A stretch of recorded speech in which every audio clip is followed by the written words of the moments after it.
Regjisori Robert Budina ka prezantuar në Korçë 3 filma me metrazh të shkurtër, të realizuar nga nxënësit e gjimnazeve të qytetit, në kuadër të një projekti me mbështetje franceze. Nxënësit fillimisht janë trajnuar online, e më pas përgjatë 5 ditëve intensive pune, kanë realizuar filmat e tyre, duke sjellë ide dhe këndvështrime kreative. Ky është një projekt që quhet Roots in Bloom, rrënjë Lulzorn, organizuar nga Agjencia e Zhvillimit Francez, që ka për qëllim nxitjen dhe zbulimin e talenteve në Shqipëri. Gjithashtu që të rinjtë të fokusohen ke vendi i tyre, tregojnë historitë e vendit të tyre dhe ta duan vendin e tyre.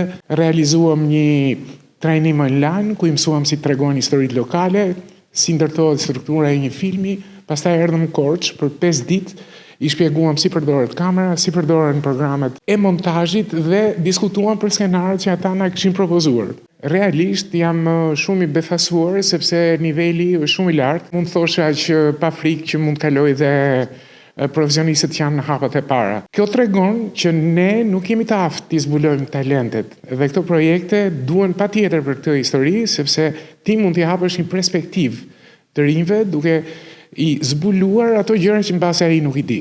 Në këtë aktivitet u prezantuan filmat Stoli dhe Vajza që shëtit qenin, të realizuar nga nxënësit e gjimnazit Raqi Qirinxhi, si dhe filmi Muret që marrin frym nga gjimnazi Themistokli Gërmenji. Nxënësit u shprehen entuziast për eksperiencën, duke e cilësuar atë si një mundësi të mirë për të zhvilluar aftësitë e tyre në fushën e kinemas.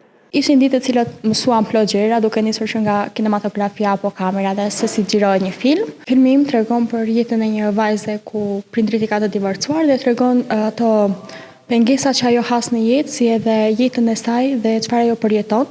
Filmat sollën këndvështrime të ndryshme artistike dhe tematika që lidhen me realitetin dhe përjetimet e të rinjve, duke e kthyer këtë aktivitet në një hapësirë promovimi për krijimtarinë e brezit të ri.